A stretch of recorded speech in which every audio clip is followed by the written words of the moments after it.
Satu rally panjang berkesudahan dengan hantaran keluar oleh Lee Chong Wei. Dalam perlawanan yang nampaknya Chong Wei agak confident sedikit ataupun lebih berkeyakinan kalau nak dibandingkan dengan perlawanan-perlawanan yang lalu, dan Lin Dan juga lebih berhati-hati di peringkat permulaan ini. Dan perlu kita ingat dalam kejohanan terbuka Jepun, Lin Dan bermain terikut rentak Lee Chong Wei menyebabkan dia tewas untuk kejohanan tersebut. Itu adalah rekod pertemuan terakhir mereka sepanjang 21 perlawanan sebelum ini, tidak termasuk perlawanan yang ke-22. Inilah yang dikhawatiri oleh Datuk Lee Chong Wei sebenarnya, kerana Lin Dan boleh melakukan pukulan secara tiba-tiba sedemikian rupa yang seringkali memerangkap pihak lawan. Satu yang kita harapkan bagi Datuk Lee Chong Wei apabila melalui kejohanan-kejohanan besar, dia agak gugup dan sukar untuk menyangi pihak lawan. Kita harap kejohanan ini ataupun perlawanan ini akan berlangsung dengan lebih sempurna lagi. Jaring yang cukup baik. Sementara itu Datuk Lee Chong Wei cuba juga untuk bermain di jaring, tetapi perhatikan bagaimana kemahiran Lin Dan sewaktu berada di kawasan atau permainan di depan jaring itu.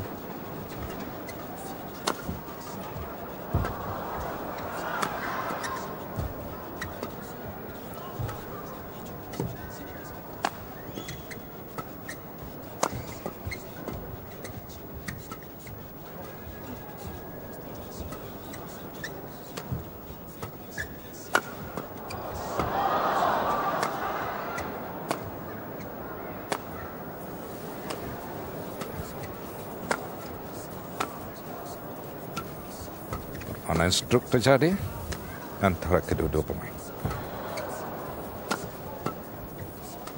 Kedua-dua pemain sebenarnya permainan di jaring kali ini berpihak kepada Chong Wei. Setakat ini apa yang dilakukan oleh Lin Dan begitu tepat, menjadi hanya seketika ini dia gagal untuk mengalihkan shuttle. Apabila shuttle sudah terkena jaring, sememangnya sukar untuk dikembalikan.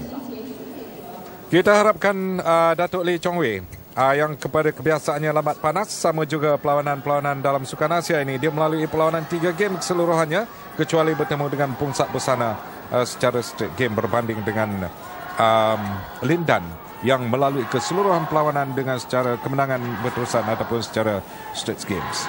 Dan seandainya Lin Dan mengajak Chong Wei bermain secara rally, pastinya kelebihan kepada pemain tuan rumah itu. Flick tangan yang cukup baik dipamerkan oleh Lin Dan, mencari di sudut baseline gelanggang sebelah kanan Chong Wei. Untuk batas seterusnya, 3 bata Lin Dan di depan.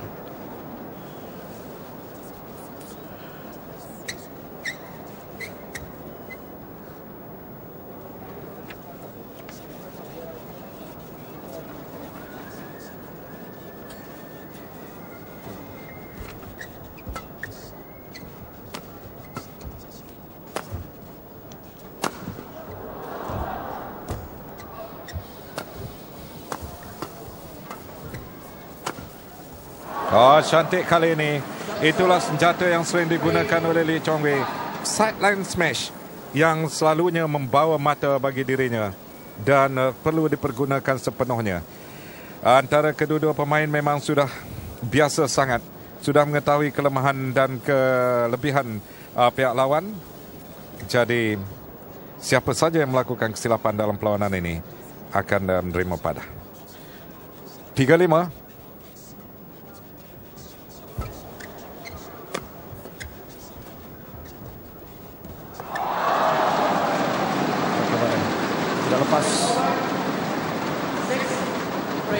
Masih lagi nampak seakan-akan Datuk Lee Chong Wei agak gugup bila bertemu dengan Lin Dan dalam perlawanan ini. Kerana maklumlah 5 kali bertemu di China ini, tapi kesemuanya dimenangi oleh Lin Dan. Cantik kali ini, satu drop yang begitu baik. Gerak badan yang begitu sempurna oleh Datuk Lee Chong Wei. Perhatikan dia melompat seakan-akan melakukan satu smash ke sebelah kiri, ke sebelah kanan Lindan. Tetapi shuttle dihalalkan ke sebelah forehand Lindan yang bermain dengan tangan kidal itu.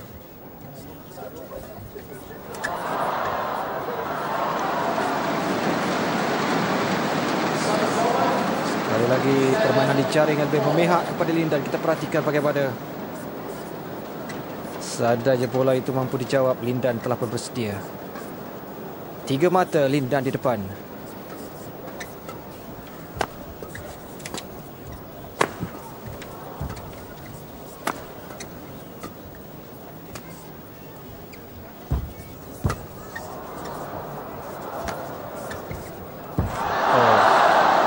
Lindan juga nampaknya lebih berhati-hati dalam perlawanan ini. Permainannya, aturan permainannya dilakukan yang begitu cermat. Tidak mau tergopoh-gapah melakukan serangan. Dia mencari ruang yang selesa sebelum melakukan hantaran, sama ada placing maupun melakukan serangan yang kuat kepada pihak lawan ataupun kepada Datuk Lee Chong Wei.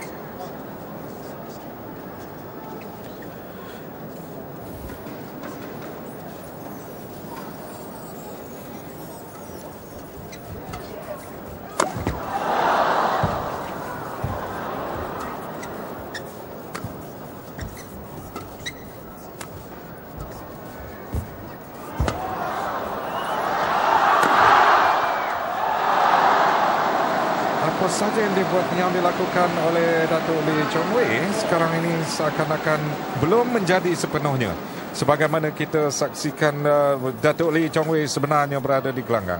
Perhatikan kalau keadaan perlawanan yang selalu dilalui oleh Datuk Lee Chong Wei apabila shuttle demikian rupa mudah dikembalikan untuk memerangkap pihak lawan. Perkara yang menarik minat saya ialah melihat bagaimana footwork Lindan. Beliau sekadar melakukan satu setengah langkah saja untuk membalas pukulan balas berbanding Chong Wei. Itulah kelebihan pemain yang dikatakan sebelengkap dari China ini. Berbanding dengan Lee Chong Wei, Lindan juga mempunyai reach atau capaian yang begitu lebih jika dibandingkan dengan Lee Chong Wei.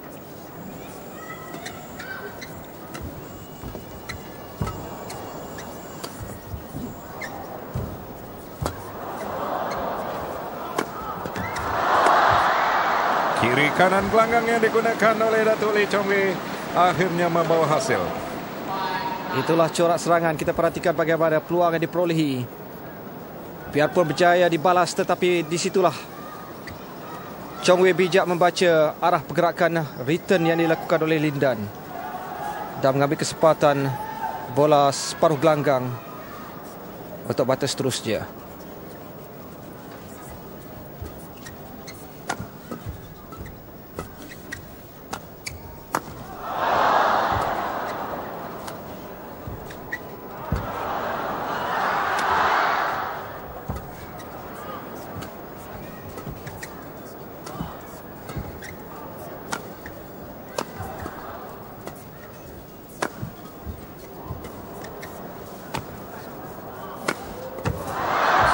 Panjang masih dapat dipertahankan.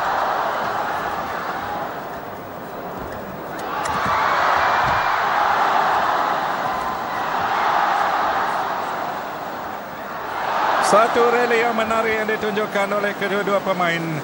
Balas bertahan juga balasan yang diberikan dapat dibalas oleh kedua-dua pemain.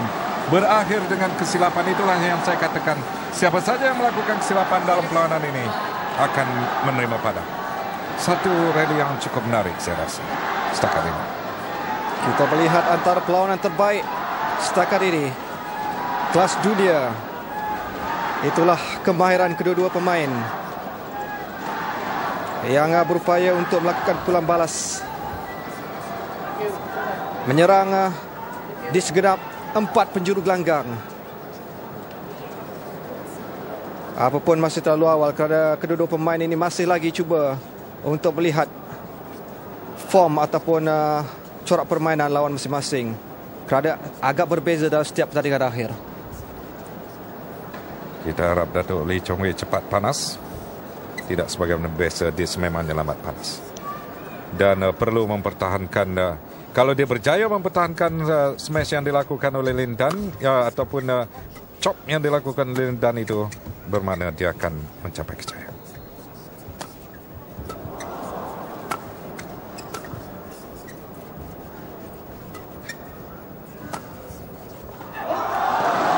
Sayang sekali.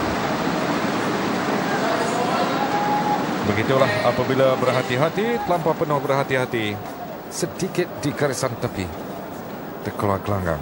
Itulah kali pertama sebenarnya Lin Dan memberi 2 mata berturut-turut kepada Chong Wei. Satu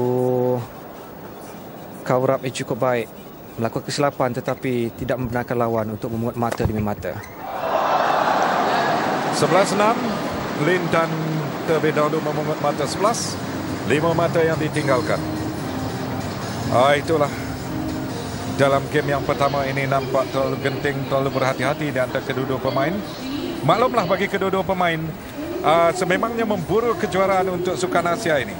Walaupun China berjaya memungut kemenangan demi kemenangan dalam perseorangan Sukan Asia ini, seperti Chow Chen Hua, Han Qian maupun Hao Chi-Chiang juga pernah memungut, begitu juga dengan Dong Chiong. Tetapi Lin Dan belum pernah menjuarai Sukan Asia walaupun memungut kejohanan berbagai kejuaraan yang dirasai oleh Lin Dan seperti Olimpik dunia dan juga All England, tetapi belum sampai ke Sukan Asia. Ini adalah peluang yang terbaik bagi kedua-dua pemain.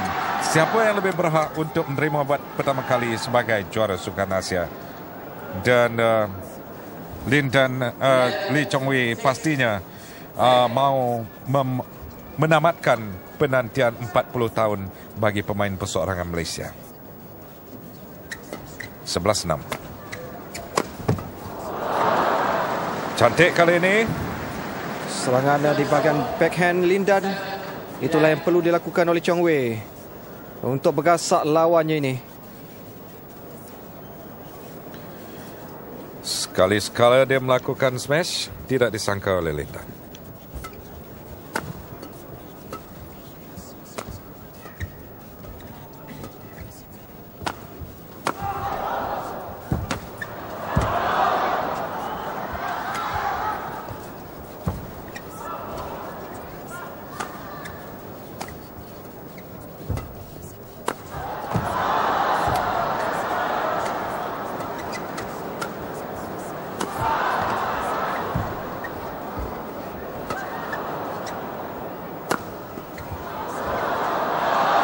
Dibiarkan oleh Dato' Chong Wei keluar gelanggang ataupun masuk. Lebih masuk saya rasa.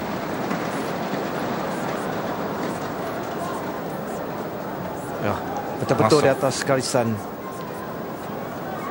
Suatu perkara seandainya Chong Wei mahu menumpaskan Lin Dan, emosi Lin Dan itu harus dilawan terlebih dahulu, diganggu terlebih dahulu, kerana sepanjang kejohanan Lin Dan seandainya dari segi emosi beliau gagal mengawal perasaan marah ataupun apa jua emosinya, pasti akan mengganggu corak permainannya. Itulah Lin Dan.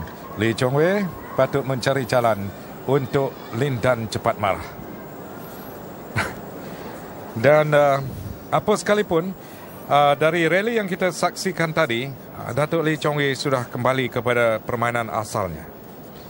Dia tidak gentar lagi dengan apa saja yang dilakukan oleh Lin Dan. Dia mampu untuk mengembalikan shuttle. 12-7.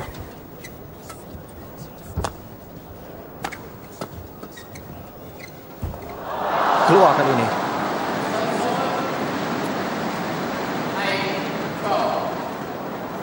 Satu placing yang sudah begitu baik yang dilakukan oleh Lin Dan sebenarnya, tapi lebih memihak kepada Datuk Lee Chong Wei. Shuttle keluar gelanggang untuk memberikan mata ke-8. 4 mata yang membezakan mereka dalam game yang pertama.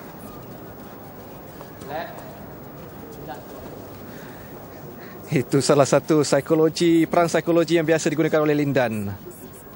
Cuba meminta let ketika lawan memberikan tumpuan untuk mematahkan momentum